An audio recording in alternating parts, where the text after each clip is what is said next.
it's Guido coming at you with a Tactics Talk, guys, and I've got an update for my account on EU. This is the account I started back on October 22nd. I wanted to break down a few numbers and let you know where I am because I've kind of hit a bit of a signpost here at 500 battles on this account, and I just got my T26 E3 equals 7 for free by doing the referral program. So we're going to talk about some things I've talked about a couple times already, but we're going to break it down a little bit more for a new player. I've got some advice for you guys, some kind of hard-learned lessons, and a few things I thought of as I went along the way. As always, down in the comments, any other comments, criticisms, information, extra info, whatever, put that down there for all the new guys who might be, or gals who might be looking at World of Tanks as a game that they want to play. So let's do this a little bit by the numbers just to give you an idea of what I have done in the last 30 days. So I've done, and it's actually slightly less, but I just rounded up to make it easier for the maths. Created on October 22nd. You're going to see this video sometime later. I'm actually doing it on the 16th of November just for your essay. That's around 26 days or so total, give or take a day. But we're going to do it off 30 days. So I have 502 battles. That comes out to about 16 battles a day, or somewhere around 2 hours a day. Not a lot of people are going to have that much time to play a silly pixel tank game. So take all of this stuff into account when I'm talking about how I think you should go about this with a new account. I would say most people are probably doing 5 to 10 battles a day as an average. I'm just throwing that number out there, just thinking about somebody who comes home and has an hour to play, goofing around, that kind of thing. All right. If you're a more dedicated player, retired, have more time, whatever the reason is, 16 battles a day is around 2 hours or so. Now, I added up all the money that I have spent. Break. I haven't spent anything. It's been the community being very gracious with a couple gifts, but I wanted to break that down because it's important as to how I got to where I am, how many tanks I have, how many pieces of equipment I have, how easy it's been relatively moving crews because of gold. All right, so it's important because if you're looking at this game as a hobby that you want to spend some money on, how would you go about that? What would be the best way to spend a little bit of money or a lot, however you want to go with it, on World of Tanks? So the total was about $150. That's lowballing it slightly because one of the packages that I was gifted had a few extra things like ×5s and some other bits and pieces thrown in. Had a Renegade, some premium time, and some gold. Let's just break down the numbers. 30 days of premium is about 11 bucks. Now these are EU prices in dollars. All right, EU prices in dollars, rounded up a little bit on each one of these, so it's not exact. Remember, anytime you're thinking about buying something like this, make sure you're getting the best deal. Look all through the store, find the one that has the best deal in it, and buy that one. For example, the Renegade package that I got was a pretty good deal. I had a lot of extra stuff given to me in that package for the money. Anyway, let's just break down the straight numbers, though. 30 days is 11 bucks about. A Renegade's about 45 bucks. Although I don't think it's for sale anymore. I used the low number, the Lurva number. I also was gifted a T3045. That's about 16 bucks. And the gold's the most expensive one. That was $70 for about 17,000 gold. Actually, it might be a little bit more, but the total of that was around $150. And in 30 days, that's about 5 bucks a day. Now, there's a lot of front load cost right there. If you're thinking about going into the game and saying, how am I going to spend some money and get a premium and some premium time and blah, blah, blah, the premium doesn't go away, the premium tank. So that's the front load part of this. The 3045M, I think I called it a 3045, but 3485M, which is a premium tier 6 Russian tank, that doesn't go away. The gold goes away as you use it.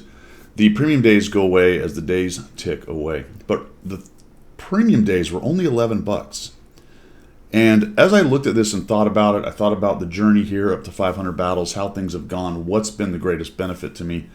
Two things were the greatest benefit to me. Number one, the number one thing, if you wanted to play this game, is crank out $11 and get yourself 30 days of premium. And it is going to make the grind in credits and experience so much better. And it is the most bang for your buck. It is the cheapest thing you can do to improve your experience in World of Tanks, bar none, in my opinion. The second thing is a premium tank, a good one, at least one. A tier 6 would be good if you're not so sure about the game, because then you're only spending, what, 16 bucks for a 3045M or one of the other tier 6s. Do a little bit of research. I'm not going to go through all of them. If you have any questions, send them to me. I'll let you know what I think of that particular tier 6. There are good premiums and there are bad premiums, so be very careful with that. Do a little research, ask some questions, find out which one you want, because buying a bad premium is going to leave a bad taste in your mouth. All right, and then the Tier 8 premiums, I think, are probably the best bang for your buck if you're really interested in the game. You already know it, or maybe you're starting to get experience. And the Renegade was a really good one for that, so that was $45. Frankly, gold is a terrible... I'm going to call it a terrible investment, but I'm only comparing it to a new player and where the bang for your buck is coming from in improving your gameplay experience. Gold can be used to improve your gameplay experience in a couple places that are important if you want to spend the money, but 16,000 golds, it was really 17 because somebody gave me a gift of 1,000, I believe. Yes, they did. Was 70 to 80 bucks, guys. And if you look at the top right, I only have 1,690 left. I was a bit of a spendthrift on that. I really wasn't thinking as I went, and I spent a lot of that on crews, which in hindsight I really didn't need to if I accepted that the primary skill was the thing that took a hit, and I worked through that. However, the reason I bring this up is because I did spend it, and it did increase the speed at which my crews trained because I didn't have to regress in the primary skill, the tank skill itself, and then redo that every time I moved a crew forward. So gold really is a kind of creature comfort thing, but it is, as compared to the rest of things, very expensive. And you might go, well, a Renegade's $45 and the gold's only $70, so that's not that far off. Except that the Renegade doesn't go away, folks, right? And if you get yourself 30 days of premium and you buy yourself a premium tank, those two bonuses are going to make life really nice for you for grinding credits and experience for crews. The gold is a sidebar as far as I'm concerned, all right? And Wargaming might not like that because they probably make a lot more money off of the gold, but the gold does serve a purpose. And if you've got the money you want to, remember, it can really increase your creature comfort part of the game. I just wanted to kind of break that down a little bit, give you a general idea of what it was you might be spending there. So if you looked at that and you go, ooh, $5 a day, that's a coffee or two, a couple packs of cigarettes, your chew, whatever you do that's your vice. Everyone's got something that they spend money on probably daily. Remember that once you buy the Renegade, then you're just going to be keeping your premium time up. And I will say that you can win premiums pretty easily, especially the lower tier stuff in this game. We'll go over a little bit of that and how I did that as well along the way. All right, that was some generalizations. Let's take a look at where I am, and then we'll go into some of my advice and some of the pros and cons. You can see that I have quite a few tanks in my garage. I did not spend any money on garage slots, and I've already got all these tanks, plus I have 2 slots. I have won a couple slots along the way. They have been involved in missions. They have been involved in tankrewards.eu, which we'll talk about in a second. There's lots of little ways to get extra slots. So far I haven't been in a crunch, and I'm driving up about 5 or 6 lines. My recommendation, as I've said several times now, and I'll say it again, for new players, do 3 or 4 lines at the most. Okay? The reason is you want a couple tanks in there in case one of yours is stuck in a battle, or maybe you have 2 battles that went badly and now you've got an extra one you can jump into. But if you get past 4, up to 5, 6, or 7, you can really get a little bit lost in the grind as a new player. If you're an experienced player starting a new account, go crazy, do whatever it is that you want. As you can see, I've got quite a few tier 7s in here and a bunch of tier 6s and some tanks I'm keeping. So I'm grinding the 3002. I'm keeping the 3601 for a grinder when I don't have premium time. The intention on this account was to be free to play. I probably will get back to that. You can see I've got 19 days of premium time left. So far, I've only used premium time. Based on the premium time you get from the missions at the very beginning, Wargaming gives you about 3 or 4 days, and then when I got the gift of 30 days. So we're trucking along, but I'm starting to plan for and think about when I get to free to play, how am I going to do that? What are going to be my credit grinders? Clearly, my 3 premiums will be there because they make the extra credits and money, but I can also train crews and things in these lower tier tanks. So find a couple nice lower tier tanks and keep them. Somewhere around tier 5 to 6 is my advice for a brand new player. And so the 3601, I liked it, I kept it. The 3001, I liked it at tier 6, I kept it. I'm grinding the 3002, I'm grinding the Tiger P, and I'm grinding the Tiger. Those are tier 7s. There's my 3485M. I kept the 3485 at tier 6 because I think it's a great medium. That's going to be one of my credit guys right there. And I'm grinding on the T43, moving it up. KV1 grinding, T-37 grinding. Sherman I kept, credit grinder with the derp. Any viable tier 5 or 6 derp tank is a great free-to-play credit grinder because, air quotes, HE always does damage. And that's very true, and it's a bit of a meme and kind of a joke. But at the same time, it's true, and those shells are very cheap, and those tanks can grind pretty good credits. And they're also viable. You can do well in them with the derp. Okay, so don't run around in something with a 76 millimeter firing HE. But if you've got a nice 105 Sherman derp, you're going to have a pretty good day at tier 5 most of the time. Grinding the Sherman at tier 6, grinding the T1 Heavy at tier 5. The Renegade, of course, is the premium. I'm grinding the Hellcat for my turreted TDs at tier 6, and I'm using the M44.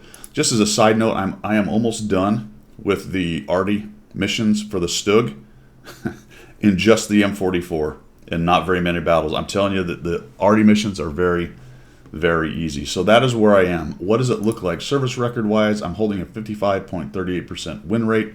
I am grinding a lot of premium, or grinding a bunch of stock tanks, so I'm not buying modules as I go. I am using free experience along the way to help myself get to the modules, and I've been pretty liberal with that, not saving it up really for anything other than if I can get close to a module and it takes free experience to get there, I do it. I don't even worry about it. You can be more clever with your free experience if you want to save it up and never use it and only grind to the modules and save all that free experience for when you get to another line, and then you might be able to unlock modules and not play stock tanks. So that is a technique that you can do. I just haven't used it because I'm not going to worry about that too much. However, that may reduce the pain of your free or of your stock grinds quite a bit. So it is a technique to use. I do have quite a few platoon matches in this with Pilgrim of Many Pilgrims. All right, so there is a bit of a platoon buff going on with the 55.38. There is a win rate debuff going on because I haven't fired a single round of premium ammo yet, gold ammo, special ammo, whatever you want to call it, on this account. We'll talk about that in just a little while. Look at the vehicles here. You can see the 500 battles, the tanks I have. I've got the most battles in the Renegade. Why? Well, it's that premium tank, and I'm able to crank out good experience and good, especially credits. One of the reasons at 500 battles I have so many tanks and relatively medium-high tiers is because I've played the Renegade a bit. I've had premium and premium tanks, and that's allowed me to crank out credits, which has allowed me to buy tanks. And that's one thing people are going to find out if they're pure free-to-play and they don't have premium count or premium tanks. At 500 battles, they're going to be considerably further behind where I am in how many tanks they own, purely because they won't have made as many credits and experience. Also, I'm a decent player, so that's going to add on to it as well. Might as well talk about right now for you new guys and gals out there who are playing there. You have to have some expectation management. All right, I'm showing you a pretty good player who knows the system, and frankly, I'm learning some new stuff about the lower end system I hadn't really known or had changed since I did it. So I am cruising along at a pretty good clip. So don't look at this and go, ooh, that's what it takes. If you're brand new to the game, not very good, it is expectation management matters. You're going to have a few less things probably than I do. What that doesn't mean, though, is that you can't get there. It's just potentially going to take you a little bit longer. And as long as you manage those expectations, you're going to be a lot happier, I promise you. So that is kind of where I am with all of that. So let's go over a few of the things I learned. And we've covered some of this, but I'm going to aim it a little bit more at the new player, vice just the big picture stuff I've said in the past about EU server and whatnot. So the game can be hard to love. It can. But it's also very addictive and a lot of fun. So, number one, I didn't use gold ammo, but I recommend you do, and I recommend as a new player you use it sparingly. My recommendation is to put 4 rounds in each one of your tanks. Maybe not at the lowest tiers, tier 1 through 3, I wouldn't even bother. Maybe not even tier 4. But when you get to 5, 6, 7, 8, go ahead and put 4 rounds in each one of your tanks. And if you get into a situation where you feel like you're going to need it, then press 2 and fire a few gold rounds. That's going to do a couple things. It's going to allow you to be effective against, in case you run into that 2-tier higher guy, or more effective. It's going to let you learn when to use it and when not to use it. It's going to limit the damage it does to your credit gaining that game, because If you carry 10 and you press 2 and you forget, you're going to probably come out with a gold loss or with a silver loss. Not a gold loss, but a silver loss. So that's my recommendation. Put 4 in there, use it, learn how to use it, limit the damage if you forget that you fired it, and overall that'll be a better idea for you. Stock grinds are painful. Expectation management was talked about right there. Watch the modules. You can really help yourself in a lot of cases if the lower tier tank you have uses a module that the next tank has. All right, and you can actually take the module off, put it in your depot, sell the lower tier tank, and then when you get to the higher tier tank, you've got the module already there. I haven't done that. I just sell the tank and I rebuy. I'm losing money doing that. But if you're very careful in your march through the tech tree, there are some tanks and situations where you can do that. So what you want to do there, though, is so on the lower tier tank, if you upgrade to an upgraded module and you know that that module is used on the next tank, then what you can do is when you're ready to sell the low tier tank, take that module off and replace it with the low tier module, which means you can't sell the low tier module when you take it off of the low tier tank, right? That's the trick. That's why it's kind of futzing around and I don't really mess with it. But if you really, really want to get down to saving every single piece of silver you can, that is one way to do it. I didn't worry about it. You're eventually going to grind the credits. It's really not that big a deal, lower to mid tiers, but I throw that out because it's been mentioned to me as well. Okay. Crazy meta.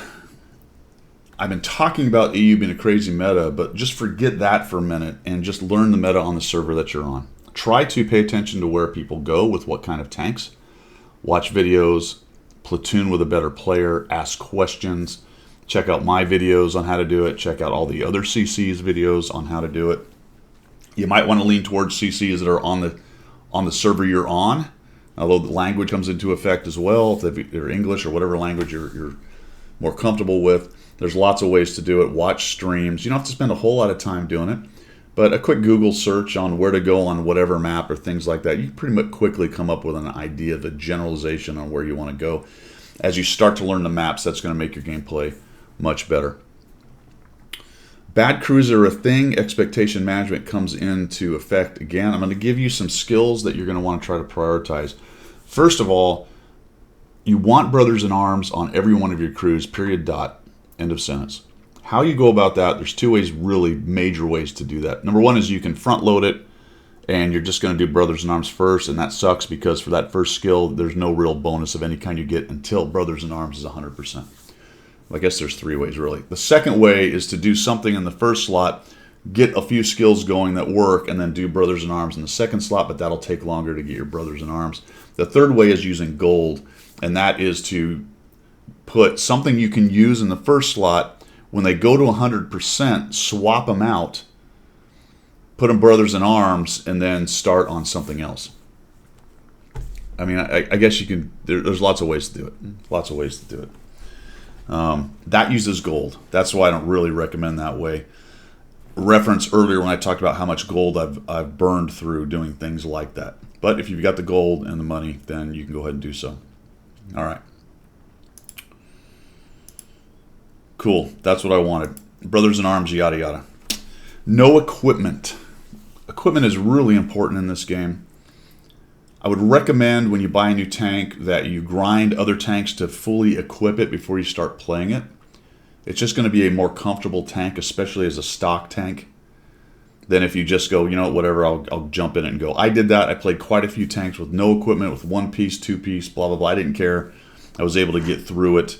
Didn't bother me too much. But again, if you're attempting to maximize your experience / realize expectation management of how this game goes and how hard it can be when you gimp yourself in certain areas, you're going to want 3 pieces of equipment on your tanks. 3 pieces of equipment. I want to go back to crews real quick because here's the things you want to prioritize. Obviously, brothers in arms is important. I discussed how you might get there. Sixth sense, snapshot, smooth ride, anything that does vision. All right, remember your radio guys have situational awareness, I believe it is. That actually might be the commander. Whatever the vision one is for radio guys is probably the first one you want. And then anything that helps with repairs or camo, depending on the tank. Repairs for mediums and heavies, camo for arty and SPGs and light tanks.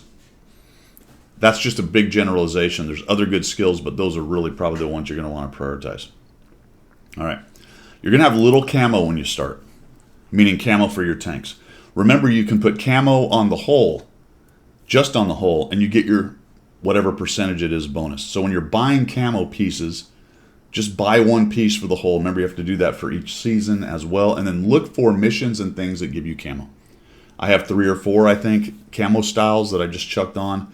I think I got 9 of the hull camos that I threw on 3 different tanks. Remember, it's going to take 3 for each season. 1 for each season, which is 3 for each tank. So 9 pieces gives me 3 tanks, fully camoed for all seasons. Something to think about right there. Try to get the camo as much as possible. Gold spam is a thing. Just deal with it. Don't worry about it. This really gets into something I don't want to get into too much, which is getting mad at the game or the players or hackers or whatever. Try to avoid doing that. If you find yourself getting mad at the game, go play a different game for a while. That's all I can really advise, because it will happen. I've been playing for 10 years. I still get mad. I know why things are happening 99.99% of the time. I still get irritated and complain about it. So just realize that's there. It was cool to learn again. I've enjoyed that part of it. You should enjoy learning the game and the grind. The hook of this game is the grind. As much as people complain about it, that's why it's cool. The next cool module, the next cool gun, the next tank. That being said, do not be in a hurry trying to get to tier 10. I promise you, there is nothing better at tier 10 for you as a brand new player. You're not going to magically get better because you're in a tier 10 and it's, you know, always top tier or whatever. You're not. You're going to get beat up more, probably. All right, unless you're one of the unicorn new guys, right? It's not just a unicum, but no kidding, a unicum new guy, meaning that you're just really good at games and you figured it out really quickly. Go for it. But if you're sitting there getting beat on at mid-tier, and all you're thinking about is, man, I need to get to tier 10 as fast as possible so I can be tier 10 and dominate this game, I'm telling you, it ain't going to happen. It will eventually. It will eventually. But don't be in a hurry to rage up in there and do that. Hang out at tier 5 and 6. Learn the game. Tier 5 and 6 is a decent place to start to learn the meta. Probably 7 and 8 a little bit better. But once you get comfortable at 5 and 6, step it to 7 and 8, and then kind of 9 to 10 at that point. That's my recommendation. You can do whatever you want, but I'm telling you, you're probably going to get salty really quickly if you rage straight through. I could have been at tier 10, probably in 300, 400 battles if I stayed on one line and only ground that line out and used everything, all of my resources to get there. I don't need to because I have all the tier 10s on my NA account, and I don't really want to do that. Okay? For a new player, you should not want to do that because it isn't going to help you, I promise you. Play Platoons. Platoons give you extra credits and XP. Premium time, premium tank, playing a platoon, yummy. All kinds of extra credits. And if you do that, you're going to get a bunch of extra credits. You can start buying equipment, start filling out the equipment slots in your lower tier tanks, all the things that the silver does, make it easy to buy the new tank, all that good stuff that silver can do. All right, so play platoons. They will help you. Even if you're free to play, at least it's a plus 15% credits and experience in a platoon. The bummer is that the dynamic platoons that start in game do not help you with that. So you've got to get, you got to get a platoon going on from the beginning. All right. Double your tanks, triple, quadruple, quintuple, whatever the times is of the day. Do that first. Do that for every tank. When you have premium time, make sure you're pressing the button for the manageable experience. You get 5 of those a day with a premium account. That adds more experience. Pay attention to the on-tracks. Those are specials that they do for a certain line, and they're going to give you extra experience and help in that line as well, especially if it's one you happen to be grinding. That's a good way to do it. Pay attention to those. Look for any kind of mission or special that you can get a ×5 mission for. The ×5 missions, the way they work is they will work on the game after the double, triple, quadruple, whatever it is. So if you look at my garage right here, this KB1 right here has a ×2 in the top right, all right? If I have some ×5s, and I do, I'll show you where they exist in just a second. The first game will not trip the ×5, but when you win, okay, you have to win to get rid of the ×2, You get your ×2 experience, blah, blah, blah, and then it goes, that ×2's gone, and then the next time you play that tank, you'll burn one of the ×5s. Let me show you really quickly where they exist. You can get them in missions. They sometimes come with packages when you buy a premium tank. Sometimes they are attached to a specific tank. I happen to have 15. You can see that right there, top right, 15 ×5. This is for any tank. There's no other requirement, but I do need to win. That's the good thing. If you lose, it doesn't burn it, because that's a bummer. If you die with 0 damage and you had 60 experience, it would suck to have a ×5. So that's pretty cool. You have to have a win, just like the ×2. And then you're going to ×5 experience, dude. If you come back here and you go, hey, I'm going to grind the KV1 today, and you do your ×2, and then you play 15 battles in the KV, sorry, I said KV2, I meant KV1. You do 15 battles in the KV1 at ×5, you're going to be done with that pretty quick. In fact, I don't think it would take 15 ×5s before you'd be done, because this dude only requires, well, 25,000. Although, it's not a bad example, right? Because the KV1 actually goes to 3 different lines. I mentioned that in a video before. Look for tanks on the tech tree that go to multiple lines and go up those. Keep that tank. That's one of the reasons I still have the KV1. I unlocked the 150. You can see that now I can buy it as opposed to needing experience. But I'm going to play it until I unlock all 3 of these lines right here. All 3 of these lines right here. Okay? So maybe those 15 would get you through all 3 of those lines. Like I said, some of those are attached to tanks. The Renegade I don't think came with any, but if you look at it in the store, it'll say X number of ×5s for this tank. All right? So look for your ×5s. There are lots of ways to get those. Check the daily deals. There's a new thing on the website called Daily Deals. I don't know, to be quite honest. Put it down in the comments if you know. I don't think you can get to it from the UI. That would actually be kind of cool if you could. But if we go to Daily Deals, and I'm going to show you this because I happen to be logged into my EU account. So if we go, let's see, we can go back to the main page here. Stand by. We're going to make this happen. Dun, dun, dun, dun. There we go. All right. So from the main page, the premium shop is right here. Click on that. Daily deals is all the way on the right. Click on that. There's a lot of clicking. Sorry. Click on this. Choose yours. And then you're going to get some cards flying through the air. I have no idea if the fast ones are better or the small ones. I don't know. I just kind of, it's hard to click sometimes. These are easy. I don't know. Whatever. Get the easy ones. There's a fast big one. There, 4 cards. All right, they come up. Look for these, because sometimes these are deals for silver, which you could, even as a free-to-play, you can probably afford. Here's a 1,200 credits to get 50 large and 50 large. That's actually a pretty dang good deal. In fact, I think there's more. Is this where we talk about why I don't understand the whole thing can't be put on the card? Whatever. Anyway, click on that. There's actually 50 fire extinguishers also in there. That's 150 kits. Those are normally 20,000 a piece. You do the math. The point is, it's a pretty good discount. It's a pretty good discount. So I could grind. You see I have 359,000. I could grind another 1.2 mil. Wouldn't really take me that long. And then buy that thing, or if I just happen to have that much. And that's pretty good, because the large kits are very good items to have, and you can get them for cheaper right here. All right, I just wanted to throw that out. So look for your daily deals. Sometimes you're going to find something really nice in there. Find a clan. Find a clan, because clans can give rewards now. So find a clan for lots of reasons. Find people of a like mind that you like to play the game with. That gives you some people to platoon with. Gives you some built-in people to ask questions of. Be careful. The skill level of the clan matters. Not to get down on low-skill clans. And sometimes low-skill clans have people who are up-and-coming, learning, getting a lot better. Noted. Just be picky. Find a clan that kind of matches your style. And maybe if you can, and sometimes it's hard. My dog is now irritated. Sometimes it's hard to get into a clan that's better than you. So you may have to step through clans depending on how you want to do it. But look for a clan for all those reasons.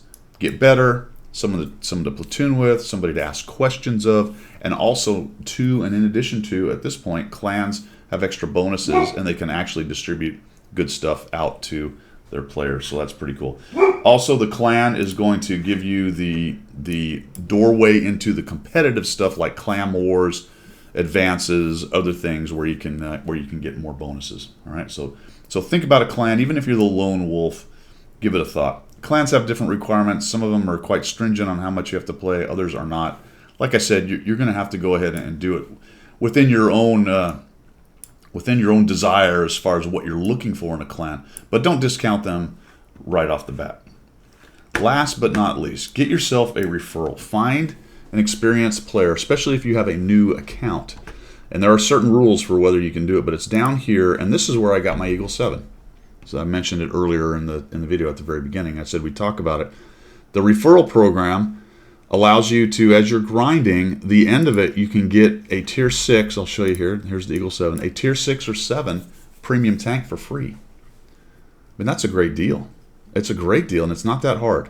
Now, I played a lot. It took me 500 battles. I just got this thing a couple battles ago. So it took me about 500 battles to grind through it. So you can do the math on how many days that might be. There appears to be some kind of limitation on the days. I haven't dug into exactly the 100% the rules, but when I click on this, you can see that there's 39 days left till the period ends. So it looked like I had about 60, maybe 70 days, really, something like that, to get through this thing. So that's not really that many battles, 5-10 battles a day, something like that. If you have a long session, you're going to crank out more battles. This is very doable. It was a bit of a grind. If you're interested in the game, then I'm pretty sure you're probably going to be spending that time on it anyway, and you'll come out with a tier 6 or 7 premium at the other side. Like I said, I took the Eagle 7. I really like this premium as a tier 7.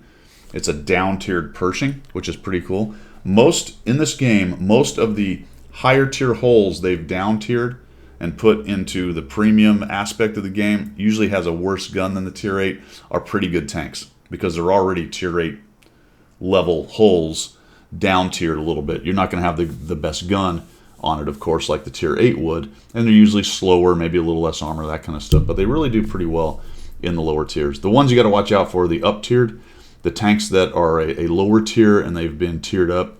A good example is like the Revelores or whatever it is. Pretty cool tank, but it's a Sherman hole at tier 8, and that's a little tough. You know what I mean? But that's just a little random tangent on some of the premiums right there. All right, guys, that was quite a bit there. We're at about 30 minutes. So that's where I am. It's how I've gone about it, and some advice for new players right there. I hope that helped you guys out, give you a general idea of how a new account is going to go up to about 500 battles. Realize that I've moved through this for various reasons. I've got through to this point quite a bit faster than a lot of players might, especially if they're pure free-to-play or if they're brand new and not quite as good at the game. But it does give you a general idea of what it takes and how far along you might be at this point in the game. You know, you can get to 500 battles in 2 years or 30 days. You know, there's a couple ways to do it in there. Obviously, if you get to 500 battles in 2 years, you're spreading it out so much, you're probably not really learning that fast, but you get my drift. It doesn't have to be all stuffed into 30 days for 500 battles. It could be 90 days, and you could get to roughly the same spot. So it's not so much a time thing as it is a battle thing overall. All right, guys, I hope you enjoyed that. I would really love for everybody to throw any other advice. In fact, let's just do that. If you've got to the end of the video here, hopefully you did, for all of the community, if you could throw down all your best advice down there. I've done this a couple times. I probably should have front-loaded it. Maybe I'll go back and add that to the front. So if you already heard this spiel, then that's because I wasn't lazy. I'm probably going to be lazy, though. We'll do this for two reasons. Number one, did everyone get to the end of it? And number two, let's see how much cool advice we can get for brand new players down in the comments. If I get a good amount of it, then I'll consolidate it and we'll go over. I've done this several times in the past, but you never know. There could be some great tidbits of information for new players down there. That is all I've got for today. Thanks for tuning in. See ya.